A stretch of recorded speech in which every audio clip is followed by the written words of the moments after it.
30 anos do Plano Real. E os efeitos do novo plano monetário mudaram a cara do Brasil. Logo após a implementação do real, o Brasil vivenciou uma rápida queda da hiperinflação.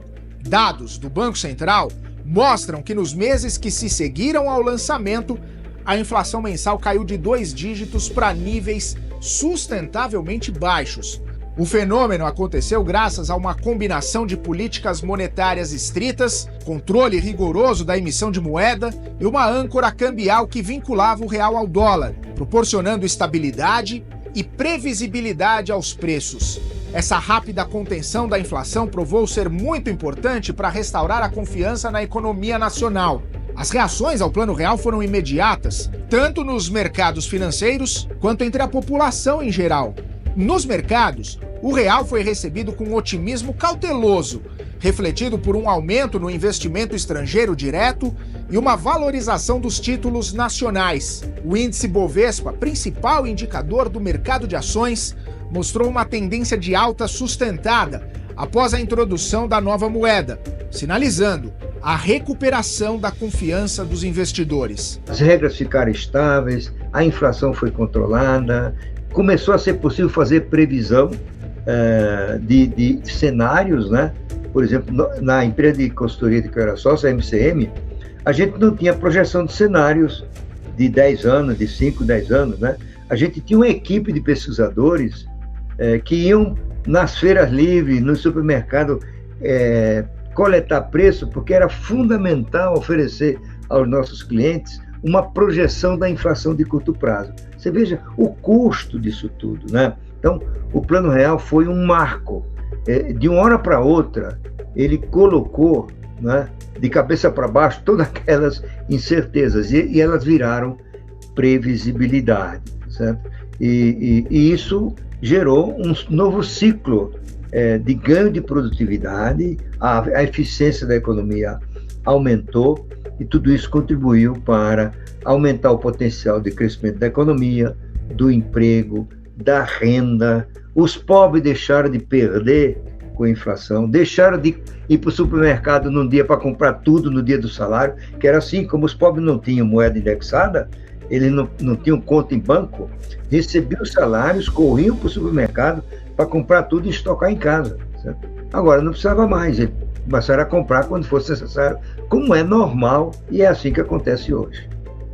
Para a população, a estabilidade dos preços trouxe um alívio. Relatos da época indicam, inclusive, que os consumidores, que antes corriam para gastar seus salários antes que os preços subissem, agora podiam planejar compras e investimentos a longo prazo. Além disso, a melhoria do poder de compra incentivou um aumento no consumo de bens duráveis, o que acabou revitalizando o comércio e a indústria. O impacto do Plano Real foi profundo. Com a estabilização da inflação, houve uma melhoria importante no poder de compra. O fator, aliado ao aumento da confiança econômica, levou a um crescimento nos investimentos em áreas como imóveis e educação, que antes eram vistos como arriscados por conta da instabilidade econômica. As empresas, por sua vez, encontraram um ambiente mais previsível para planejar expansões e contratações, resultando num gradual fortalecimento do mercado de trabalho. Além disso, a estabilização econômica permitiu que o governo implementasse políticas de crédito mais eficazes, além de programas de incentivo ao consumo, que contribuíram ainda mais com a dinamização da economia. O ambiente revitalizado não só melhorou a qualidade de vida das pessoas, mas também alterou o cenário empresarial, com o surgimento de novas empresas e a expansão daquelas já existentes. Nenhuma empresa consegue planejar, nenhum governo consegue planejar dentro de um processo de hiperinflação.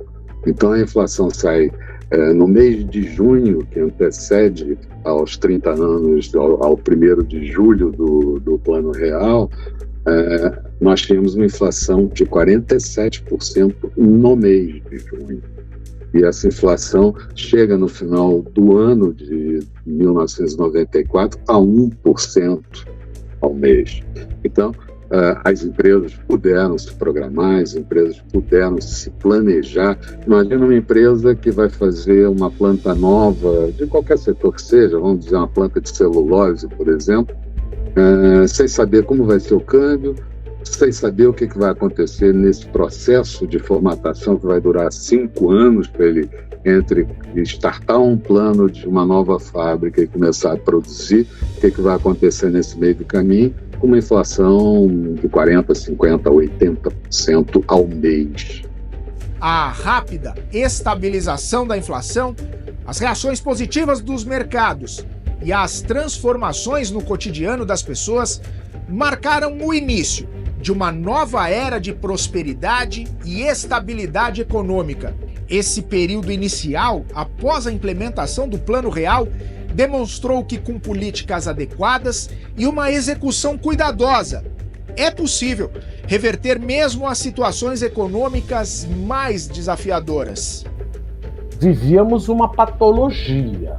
Muita gente reclama, olha, mas prejudicou isso, prejudicou aquilo. Sim, prejudicou muita coisa. Nós vamos ter alguns efeitos colaterais. Mas o fato de você adotar uma âncora cambial e deixar o câmbio apreciar de forma real, ou seja, além de em termos nominais o câmbio ter apreciado de R$1 para 0,86 real para $1, ele apreciou também em termos reais. Ora, quando você tem uma apreciação cambial real, isso diminui a competitividade das minhas exportações. Bom, esse é o efeito colateral.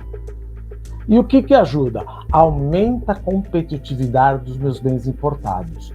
Então, olha a importância do Plano Collor, quando ele liberou as importações. Então, eu vou importar cada vez mais e coloco uma tampa na cabeça dos empresários que querem aumentar o preço.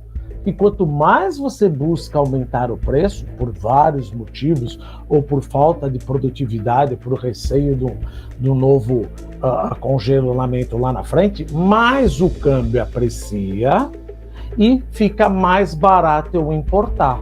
Ou seja, a importação e o comércio internacional ajudou a debelar esse processo inflacionário. Esse é o ponto benéfico. Só que o que vai acontecer lá na frente? Vai acontecer que a balança comercial que estava superavitária vai acabar ficando deficitária. E a minha conta corrente, que junta balança comercial, balança de serviço e transferência lateral, ela pula praticamente de um equilíbrio de 0,2% do PIB para um déficit em 1998 de 4,5%, 4,6% do PIB. E no meio do caminho eu tenho o quê? Eu tenho uma crise do México e por efeitos contagiosos, ou seja, por contágio, acontece o quê? O sudden stop. O que é o sudden stop? Olha, o México tem um plano semelhante ao do Brasil. Então, se por acaso o México, por causa da apreciação cambial real, da Revolução Chiapas, em dezembro de 1994, ele foi atacado, o próximo vai ser o Brasil.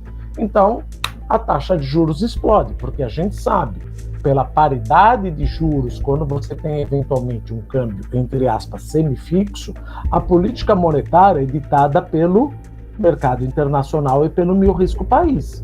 Se meu risco país sobe, como eu não desejo uma depreciação cambial que pode voltar à inflação, eu preciso jogar a Selic para 45%, 49%. Aconteceu a mesma coisa na crise da Rússia e na crise da Ásia. Depreciação cambial, para não ocorrer, sobe a taxa de juros e isso dá um efeito contracionista na economia real. Amanhã, vamos falar sobre o legado de longo prazo do Plano Real e como ele continua a influenciar a economia brasileira nas décadas seguintes.